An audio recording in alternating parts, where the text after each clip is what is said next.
Okay, and we're live. Good evening and namaste, and a very warm welcome to everyone who's joined us. I hope everyone is safe and doing well. Today evening, we have Anupa ma'am with us, who will be taking us through a very exciting webinar on the topic of people-centric leadership. So I guess about a month back, we had done a school leader webinar on leadership for a community, which was hosted by Ramya ma'am, who is the CEO of Center. And today, Anupa ma'am is here. I'll quickly introduce her and then she can take it forward. So, a teacher by profession, Anupa ma'am has a passion for quality, meaningful, relevant, and student centered education to children from all backgrounds, with a focus on turning schools into places where children feel safe, happy, and excited by inculcating a curiosity to learn and discover. With a BA in psychology, she is a trained Montessori teacher who later pursued a postgraduate diploma in the comprehensive management of teaching children with learning difficulties, and an ME in special and inclusive education from the University of Northampton. After 15 years of teaching in various schools across Bangalore, she is now the Director Education at the ACTS Group of Institutions, an NGO that is dedicated to providing quality and accessible education to the community. On her journey, she has met many interesting people on the way, which inspired her to start a YouTube channel in October 2021. It's called Break Time Conversations, so all of you can check it out later. This channel features short conversations with educators and learning specialists. She currently lives with her mum, husband, kids, and pets in Bangalore, India. Anupa ma'am, the floor is all yours. Thank you so much, Purvi, and I'm so happy to be here. And I just want to say right from the start that I'm no expert, and the only reason that I'm talking about people-centric leadership today is because I love people. I am a people person, and I'm a leader as well now. So putting those two together, when I was reading about people-centric leadership, I realized that that's the kind of leadership style that I practice. And so I'm here to give you a little bit of stuff that I've researched about, and mostly, some tips from myself on how you can practice people centric leadership in your own settings, some learnings, some lessons that I've had along the way. So I'm going to share my screen and dive right into it. And I encourage everyone to please use the chat box. Um, to ask questions, to uh, share their thoughts, because I'm hoping for this to be an interactive session. Like I said, I'm a people person, so talking into a screen is not really my cup of tea. But anyway, um, here we go. So, people centric leadership approach to leadership is what we're talking about today. So, I would like you to think about what you think people centric leadership is as we go forward, because I'm going to be asking you this question later, and I would love for you to share that in the chat box. But before we get into people centric leadership, I would love to ask you all to reflect and to think about what, according to you, is leadership.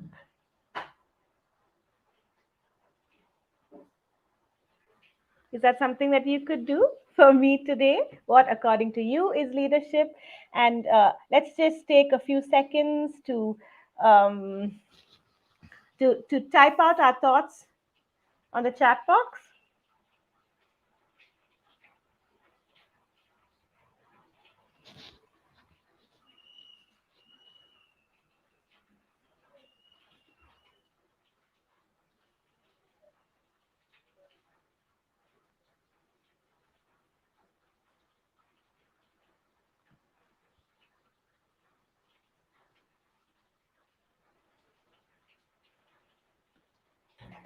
So I'm just going to quickly stop sharing my screen because I can't see the chat box otherwise. I want to see what you're leading others in a group. A leader is one who makes his followers to go on the right path, positive, motivating, collaborating, teamwork to guide them, delegating work, taking responsibilities to motivate others and lead in the right direction. Lovely. Ability to make people follow, accept weakness and strength of everyone and hold them together to work together. Yes, absolutely. A good listener, motivate others and encourage them. Wonderful. So keep that going while we go back to the screen. I'm sorry, I'm going to be going back and forth because otherwise I can't see uh, the chat box, and I'm kind of new to the the portal that we're using today. Okay, so thank you for sharing your thoughts. So, leadership, according to the dictionary, first of all, as we all know, since most of us are teachers here, it's a noun, and it's the action of leading a group of people or an organization. So I loved this. You know how when you type on Google, you get the meaning and then there are the synonyms. And I loved these words: guidance, direction, authority, control, management, superintendence, supervision, organization, government, orchestration, initiative, and influence. I'm going to quickly give you 30 seconds to look at these similar words and write down the words that you think would match with people centric leadership. So we know what leadership is. I've seen your wonderful thoughts on the chat box. We have now looked at the what do you call it, the dictionary definition of it. Sorry, I lose my thoughts once in a while.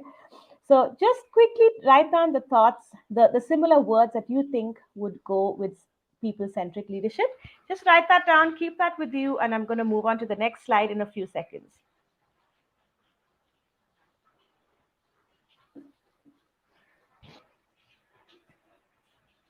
Wonderful. So, according to Forbes, Forbes is, if you don't know, is a lovely website where there are lots and lots and lots of wonderful articles that come out very, very often. I go to Forbes a lot, mm, just for my own reading pleasure, and also when I need to work on something to do with work. So, according to Forbes, what leadership is not. Okay, interesting. We always talk about what leadership is, but what leadership is not. Leadership has nothing to do with seniority or one's position in the hierarchy of a company. So I'd like to say here that I right now work in an organization that's over 40 years old, and there are lots of old people around. And they all think just because they're old or just because they've been here for a long time, they have to be leaders. And they cannot stand it when younger people come in and they're given a leadership position and they're like, but I've been here longer than them. They don't really look at the qualities, they look at their seniority or, the hierarchy in the company. So this is not what it is. Leadership also has nothing to do with titles. When you look at leadership qualities, any member of a team can be a leader. They don't have to be a team leader or a principal or a manager to actually have leadership qualities. And leadership has nothing to do with personal attributes as well. And leadership isn't management. Okay, moving on, and we will slowly get clearer about what we're talking about. So, then, if leadership is not all this, so then what is leadership? Let's see how some of the most respected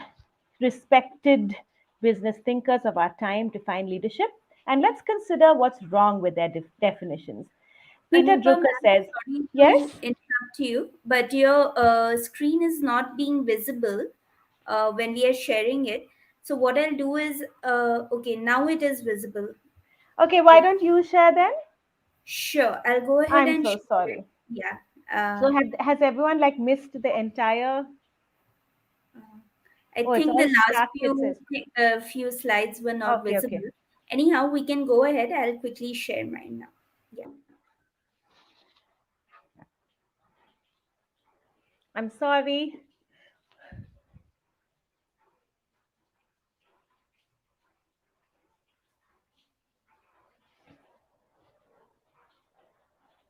Even after 2 years of using technology, Sometimes we still run into difficulties.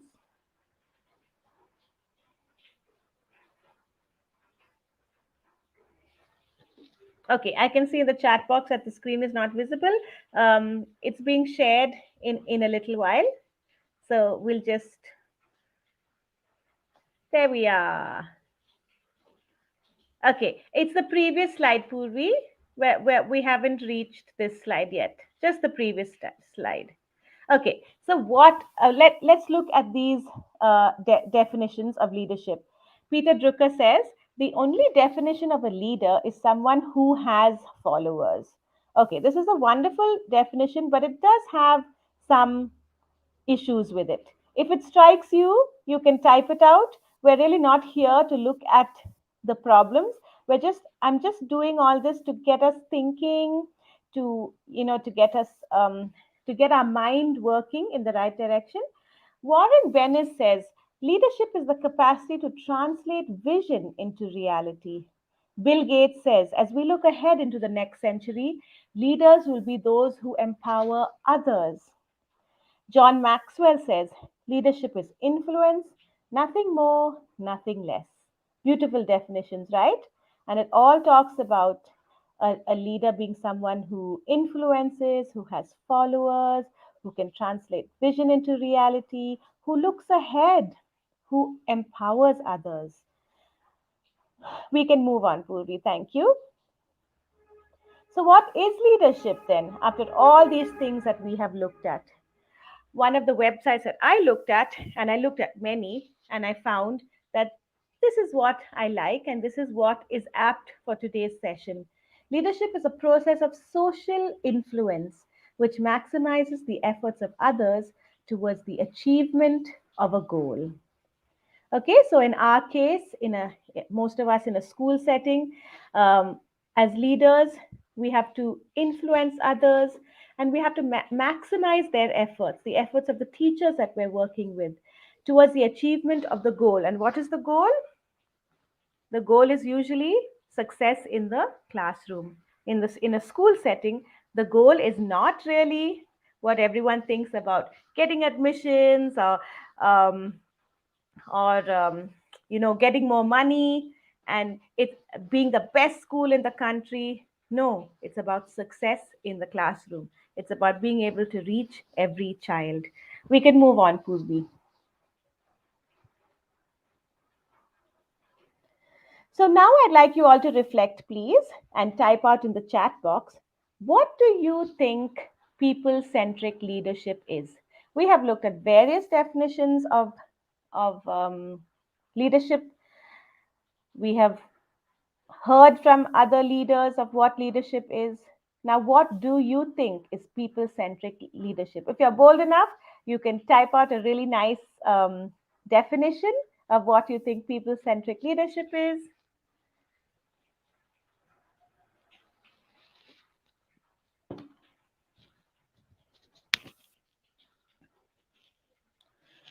We are all preparing ourselves to move towards a common goal. What is the difference between a popular figure and a leader? Okay, people centric leadership is democratic, is equality, should have faith in the team, empower the team. More emphasis is on people. That's right, teamwork. Aspires to inspire others. Very nice. To cater to needs and boost up the qualities of others. Taking your team along with you to achieve goals. Beautiful. Identify people's strengths and bank on them for success. Absolutely. Think of the well being of the people. Give opportunity to all. Very nice. Very nice. Valuing each team member's contribution and working for a common good. Accept changes. Absolutely. People centric is where the leader allows all team members to collaborate, discuss, and come up with a solution. Having innovative ideas.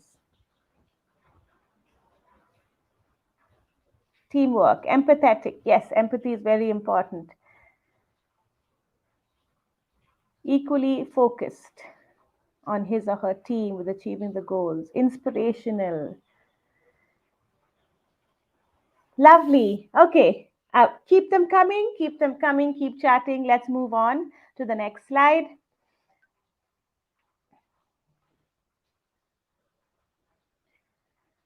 So the best leaders, in my opinion, are the ones who inspire those they lead. Their followers look up to them as someone worth following. So if you're a leader today, take a step back and look at yourself. Are you worth following? Are you inspiring the others?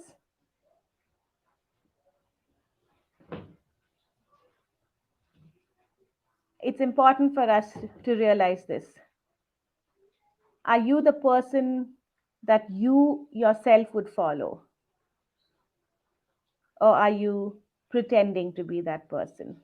That's very important for us to think about. As we think, let's move on. So, here are some leadership principles of the people centered leader. And this is some of my own stuff, some of stuff that I've got from different places. And mostly I have chosen the thoughts, the principles that I believe are something that works. It's not just something that I took out of a website. So, a people centric leader builds accountability in teams.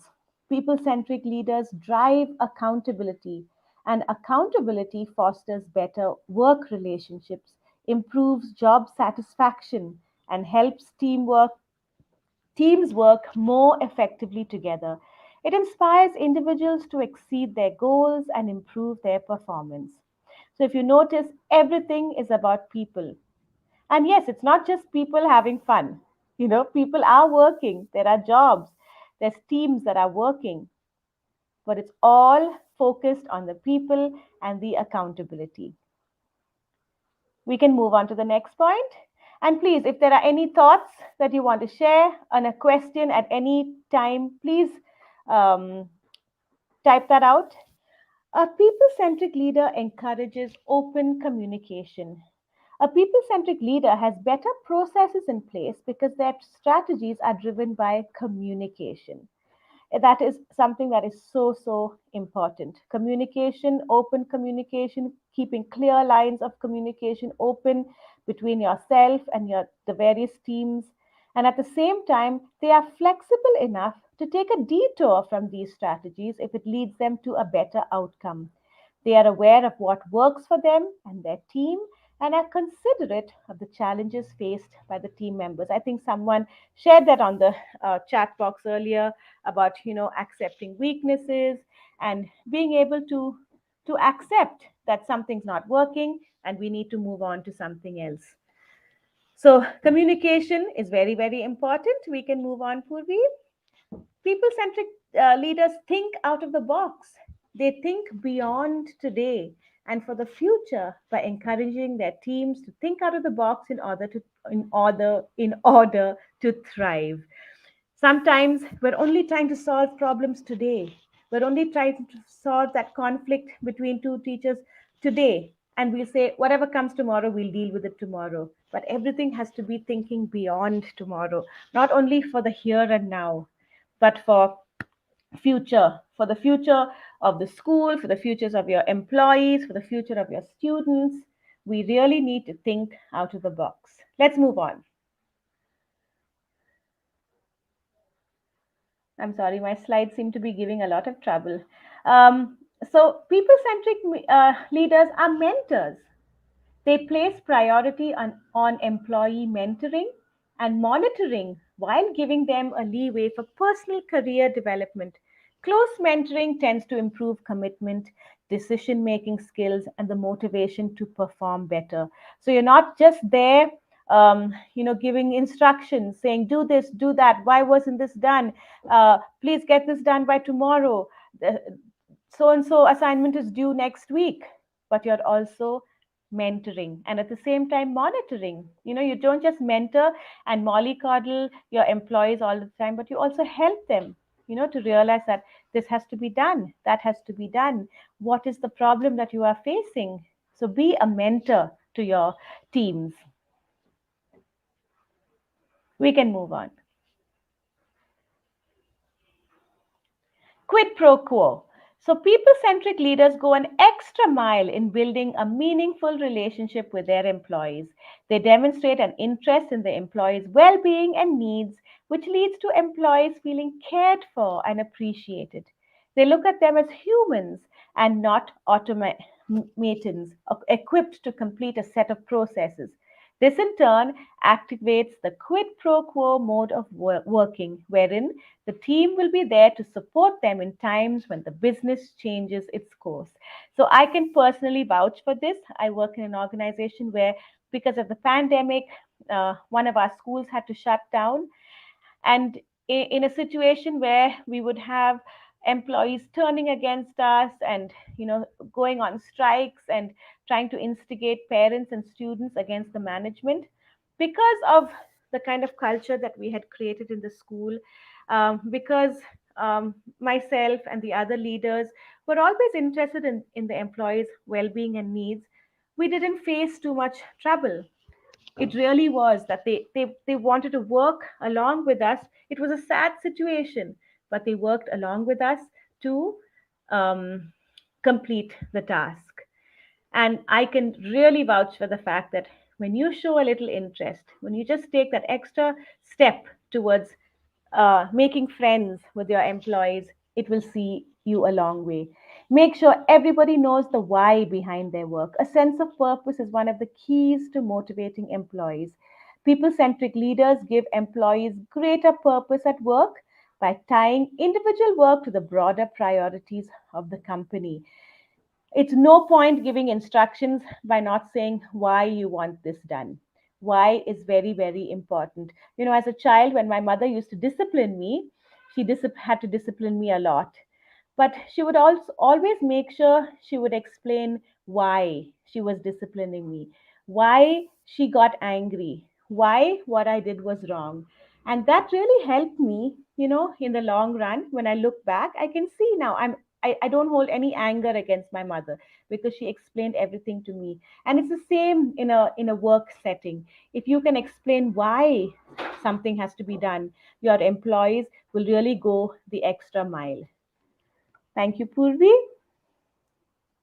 Don't just look at data. Today, the world is all about data. So, data is very, very important. I'm beginning to realize that as well. But data should help us ask the right questions. So, you're not only just looking at data, but you're using that data to help you ask the right questions. And this approach involves asking individuals for their unique insights and perspectives. If data is good or data is bad, have conversations with your employees to find out, what's wrong, or how did you get to do something so amazing. So use the data to ask the right questions, to have conversations with your employees, and that's what the people centric approach is all about. So how? So all this that we have been talking about is mostly about, in a broad setting of a office setup or a workplace or an NGO. But specifically, since we're here as educators together, um, how can we apply people centric leadership in a school setting? What do you think? I have put a question mark at the end of that question to find out from you, what can we do? How can we apply this in a school setting? So I'm assuming that all of you are teachers here, teachers or leaders or somebody in the field of education. So please could you share your thoughts on how people centric leadership can be applied in a school setting?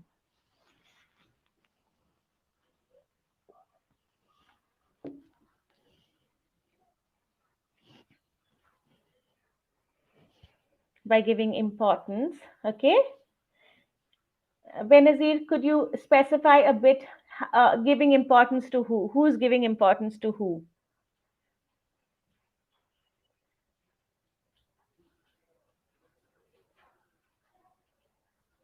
We should discuss each other's work and work together. Should be able to convey her ideas. Yes, I know there are many teachers who are very scared to share their ideas. open communication, understanding children, equality.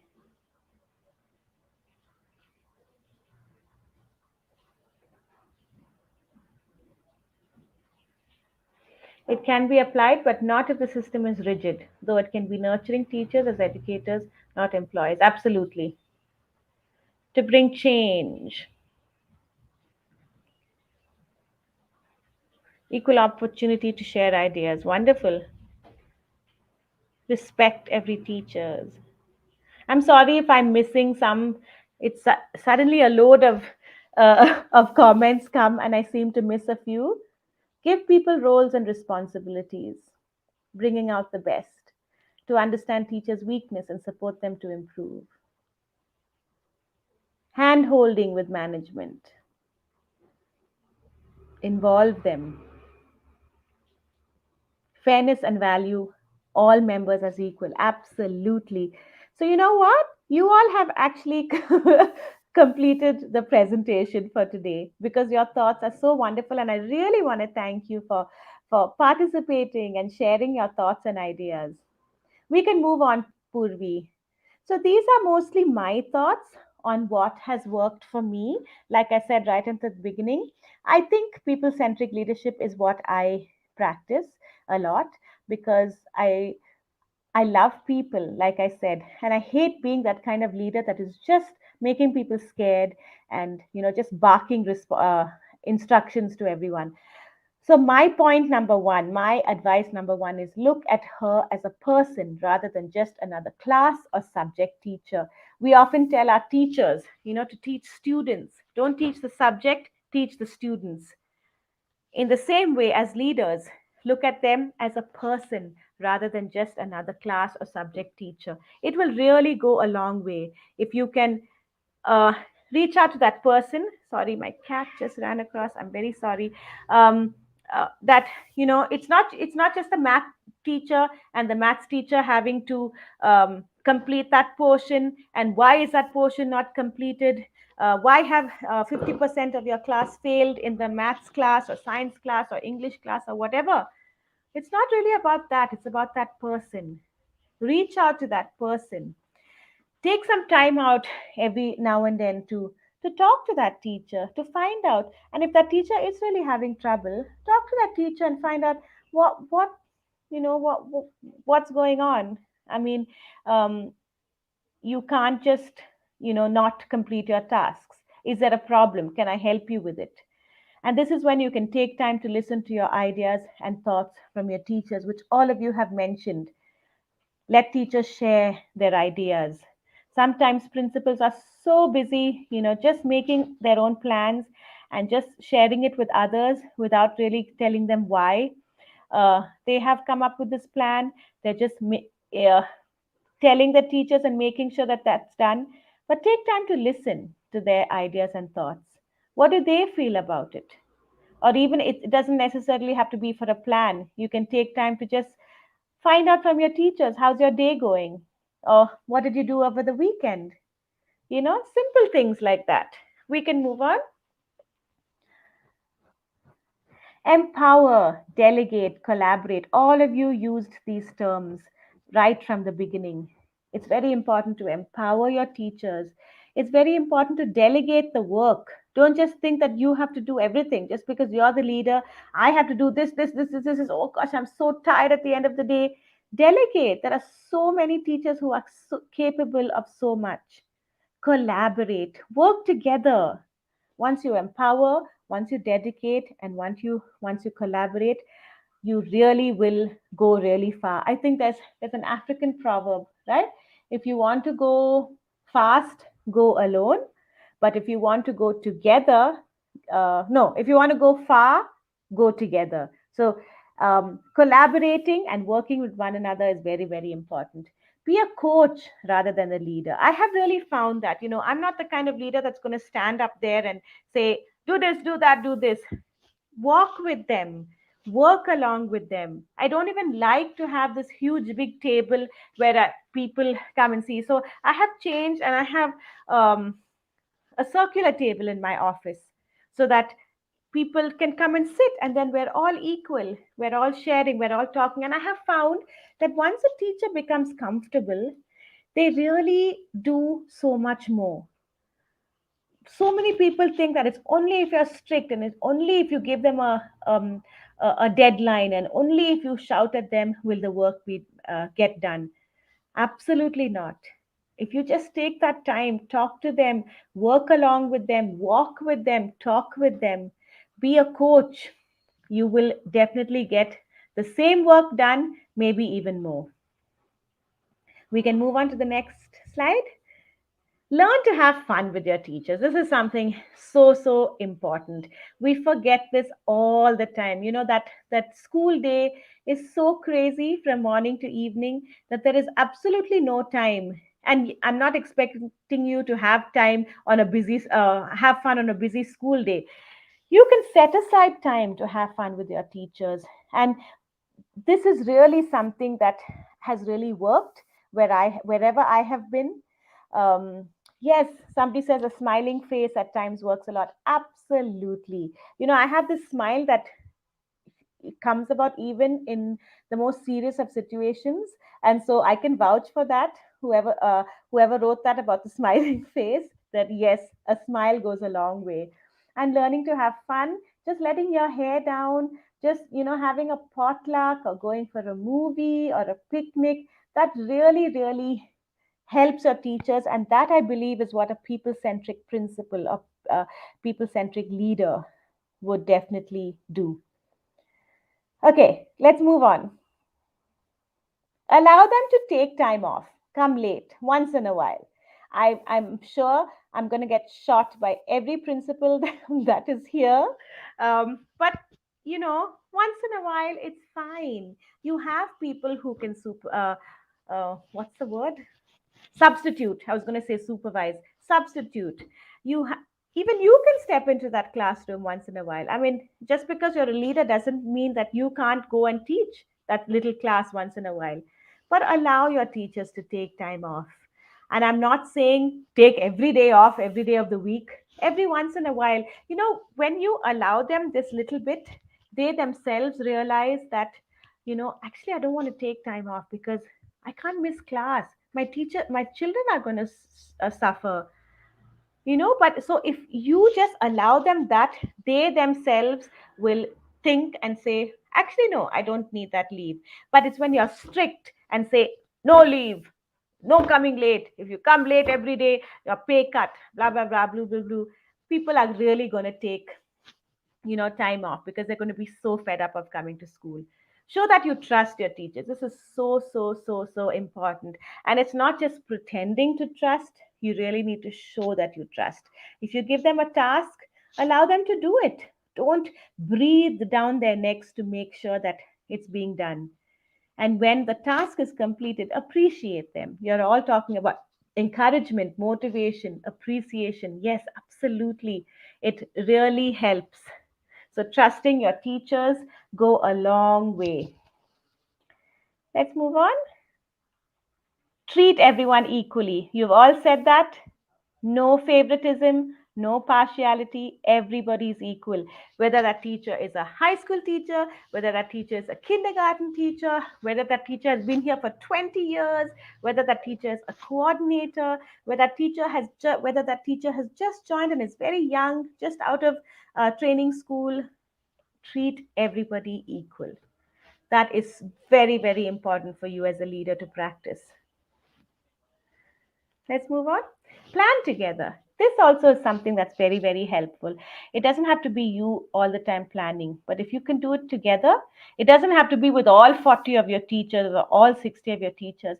Have different committees for different tasks and allow them to speak, allow them to share their ideas and value their ideas. You're not just listening to it, you're valuing it, you're implementing it. So planning together is something very important. And at this time, I would like any more ideas from you of how a people centric principle can be in a school setting. Can you type them out? I know you have already typed out so many things. Attributes of a people centric principal.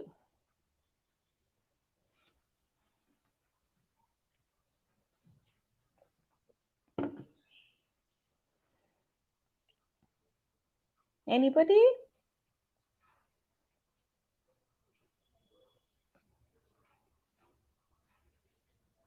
Need to understand the students first. Absolutely. Lead by example, out of the box thinking, resilient, believe in teamwork, frame a core committee of teachers and ask their inputs at a time, delegate the work. I think there was a question. If we delegate the work and if the teachers do not like it, what to do? I think that you can just ask someone else to do it and find out from that teacher what they think what they would like to do instead. And also, I would always recommend that delegate the work according to their interests and their capabilities. You're not delegating because you want to get the work done or because you feel so and so is not does not have enough work, so I'll give her this extra work. Okay, so delegate according to the interests and the capabilities of the teachers. Being a good listener, accept when you're wrong, open door policy, absolutely. Okay, there was one question. A teacher who has served sincerely for years should be given an upper hand over a young new entry. um, I wouldn't use the word upper hand, Priya. I do, that somehow gives a bit of an authoritative tone. You know, if you as a leader can set the culture of collaboration, of equality, and a an older teacher, a senior teacher, uh, is definitely has to be given more respect, and that teacher can maybe mentor the young new entry. So not necessarily have an upper hand. And if I always tell everyone, if you can create a culture of learning in your school, then old people will not mind learning from the newer people, and new people will not mind learning from the older people. I hope that answers your question, Priya. Acknowledge, praise. When we did a mistake, we need to recorrect. Be approachable. Absolutely. What to do if people are not as friendly with you despite your best intentions? There's only so much that you can do, Sonika. So, you can maybe find out ways how you can reach out to people, but sometimes if they are not even bothered, you don't have to stand on your head to make everybody happy. Ideas from each teacher should be taken into consideration. Thank you so much. This has been wonderful. Thank you so much. We can move on, Purvi. I mean, I'm getting lost in the comments and I'm forgetting that we have a presentation to complete. So, caution, there are a few things. I just liked this, that slippery when wet. I'm not saying that in a school it's going to be slippery. I just liked how it looked. So that's why I chose this picture. But a few words of caution as you practice people centric leadership. And these are tried and tested thoughts that have I have learned over the years. Know where to draw the line. Set your boundaries. I'm an extremely open, friendly, and welcoming person, and people have walked all over me. They've pretended to say something, but they actually do something else, and they talk behind your back. So I have really learned where to draw the line. I'm not going to go overboard. At the same time, I want everyone to know that, look, I'm in charge. I'm the leader here. And I may be your friend. I may be your mentor. We may be working together, collaborating together, but I still am the leader. And I have been made a leader for a reason. And you need to earn that respect. So, very, very important for you. And that's up to you. I can't tell you what lines to draw. That's up to you to figure out. And it will come. Trust me, it will come if you um, keep um, an open mind, be aware, listen to people, observe people, and learn to set your boundaries. We can move on. Separate work life from personal life. Sometimes you get quite friendly with your teachers, but it's very, very important. Again, it's along the same lines of setting boundaries. You need to help your employees understand that at work, this is how we are. At when we go out or when we are having free time together, this is how we are. So really, you need, again, it's up to you to figure that out, draw that line, and help your employees also understand that. I mean, it's all about professionalism at the end of the day. We can't just because we hang out and go for movies together, it doesn't mean that we do the same thing, at work. We can move on. Practice saying no and own your no. It's saying no is absolutely very, very difficult, especially when you're in a friendly atmosphere and you're motivating people and saying do this, do that. But sometimes you have to learn to say no as well and own your no. So it's going to be a very firm no, not an authoritative no, but uh, uh, you own it. I have said no, and this is what I have to deal with. Be strong enough to discipline and deal with conflict. Sometimes, when you don't set boundaries, you could be so close to people that when they are in conflict with others or when they have done something wrong, it's going to be very difficult for you to discipline that person or to be able to help solve the problem that that person is with. So very important, going back to the first point, draw those lines, set those boundaries, and that will help you to be strong enough to discipline an employee, a group of teachers, and to also deal with conflict. We can move on. So I have come to the end of what I wanted to share, and I found this really nice video. It's a 5 minute video. Purvi, do we have time to watch this together? So, ma'am, it won't be possible to play it. What I can do is I will add the YouTube link to the video in the comments, and Okay. all of you can later go and watch it. Yeah. Yes, that will be great because he really talks, he's not specifically talking about people centric leadership as well, but he talks about, loving your people and how when you work along with people, how, things can get done. So we can move on to this next slide then, Purvi, since we're not watching the video together yet. I loved this quote that I'd like to end with that says, this whole level of wholeness. So wholeness is when you're feeling good, when you're in a good place, is a place where I'm able to show up as a full human being with all of my gifts to the table to be a part of this organization. That leads to a great feeling of inclusiveness because what it allows me then to do is to bring this real, authentic self to the table and to really love the work that I do. At the end of the day, what's the work that we're doing? What's the task that we're achieving? What's our goal? It's about the students. It's about reaching that child. It's about reaching the weakest child or the quietest child in the classroom. So, your people centric leadership is going to motivate this group of teachers. And this group of teachers is really going to help the students, the good students, the weak students, all the students. So, when you treat your teachers equally, your teachers are going to treat the students equally. So, it's a circle and it starts with us. Purvi, I think we can go to the next slide. I think the next slide is just question and answers. I'm sorry, I seem to have ended 15 minutes early because I factored in the 5 minute video. So, any questions? And I hope to answer some of your questions. Thank you so much. Someone says this session is from the heart.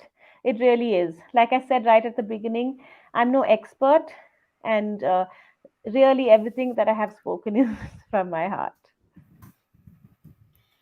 We now have time for questions. So, if anybody has any questions, please put it in the chat. I'll read out the questions for you, ma'am. Suma Vivekanandan has asked, some teachers do not share their ideas with colleagues. How do we deal with that? Yeah, that's a very good question. Um, I would say that again, setting that culture and the setting the tone right from the beginning of the school year. Talking about collaboration, sharing of ideas, and one thing, it's not such a nice, it's a not so nice thing, but these kind of things where you have challenges with, if you can put it into an appraisal form, which is sent out to teachers twice a year. So it could be a self appraisal where there are questions and the teacher ticks yes, no, maybe, or something like that.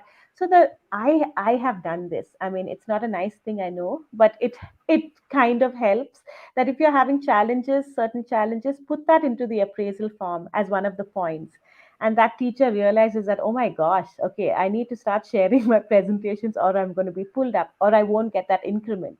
I'm being honest here. So that's a good point. Also, maybe at the beginning of the year, talking to teachers about how important sharing is. Maybe have like a question bank, or a no, not a question bank, an ideas bank, where everything's put on a Google Drive and we're allowed to share best practices. Uh, Again, this is just from my heart. I hope it answers your question. Yes, Purvi, sorry. no problem. We'll move on to the next question. Usha Ramaswamy has asked how to deal with a team member who excels at her work but tends to go solo and goes out of her way to show off and put others down. There are so many of those, right? So many. I mean, we see them everywhere. Um, in the past, I've made a person like that a coordinator sometimes, because while they're showing off and this and that, they're also, because of that attribute of theirs of trying to be out there, it makes them a good leader for a smaller team. So sometimes making them a coordinator, and then as a coordinator, see, as a leader, you realize that there is so much that you have to do. You can't just go solo. You have to make sure this team is working together, because that coordinator is going to be accountable again to the principal, you know. And so sometimes that works. You know how in class the naughty child is given the task of distributing books or taking attendance or whatever. It's kind of a similar situation. Give them a little bit more of responsibility that will make them realize that teamwork is important. I think this is what I've done. I don't know. I'm sure someone else, if someone has a better answer, please type it out on the chat box. We're all about, if we're talking about people centric leadership, I should be listening to your thoughts as well. So please go ahead.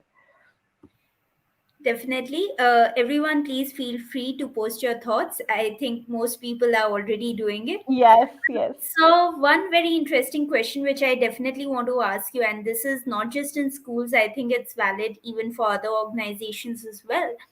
AES has asked how about having a leader who gives the team deadlines but never meets the deadline him or herself? How do you deal with such a person? Yeah, so if a person is really not working, you can't be such a loving person that you keep excusing the person. Like I said, when about drawing lines, setting boundaries, your employees also need to know that you expect certain things. You have certain expectations that work has to be completed, deadlines have to be met. So if someone is not meeting those expectations, you are absolutely free to please keep calling, not keep calling. So we have a system in our organization where we give them three verbal warnings. So we call them, warn them, and it's not like it shouldn't be, I mean, it doesn't sound, it's not as scary as it sounds like when you say warning. So it's more, mentoring. But if it's really not working, because at the end of the day, you want good people in your organization, just you really need to give them that memo, ask them to leave. Or we have also put teachers on like a 3 month, we called it a PIP, like a performance improvement plan. So given them, this is what you need to work on, because otherwise it's just not working, you being here. So, and if that person after 3 months is still not able to work on that, maybe you're doing that person a favor by asking them to leave. Maybe this is not the setting or the school for that person, and that person is going to move on and do so much better somewhere else. Right. Definitely. Thank you, ma'am. I think we'll take a couple more questions and then we'll wrap up. So Shilpi Chaturvedi has asked, sometimes seniors show us to, they want to put us down and they think themselves superior. So what do we do in such a situation? Yeah, so that's a very dicey situation, I know, because, like I mentioned, the organization that I work with is over 40 years, so we have many of these around, and it's very, very difficult. But so, as a leader, I think, ignoring certain things, treating everybody equally, giving everybody equal opportunities. So, just because someone is new and more talented, it's not like I'm going to give that person everything. So, put an old person and a new person together in a group. It's, I don't know. I think it's just all about appreciation, all about helping that old person understand that. Um, I'm here to be fair and square with everybody. Okay, I'm not just because she's young and beautiful. It's not like I'm favoring her. She has talents, and let everybody prove to each other. I really don't know if I'm answering your questions, but I think they are taking away something definitely because there's a lot of positive feedback in the comments. For those of you who are asking about the feedback form and attendance form, it's been posted in the chat box. It's also showing on the screen. So please just note it down and then later you can fill it up. We'll take one last question. If anybody has one last question, we can take that up. So if you have a question, quickly, okay. Um, Sonika Batra has asked how to be well loved and a leader at the same time. I think this should be a nice summary to the session, so we can take it up and then wrap up. yeah. So I'm gonna tell you how I I take my role, because yes, I want to be well loved because I have found that when I'm loved, work gets done. But I Yeah, also want to be a leader. So everything that I said, previously about setting your boundaries, about drawing the line, about being professional at work, yeah, about knowing when to have fun and when to be serious, about showing empathy to your employees. Um, and it's not always empathy. It's not it it you really need to take time for yourself as a leader to just sit down and reflect.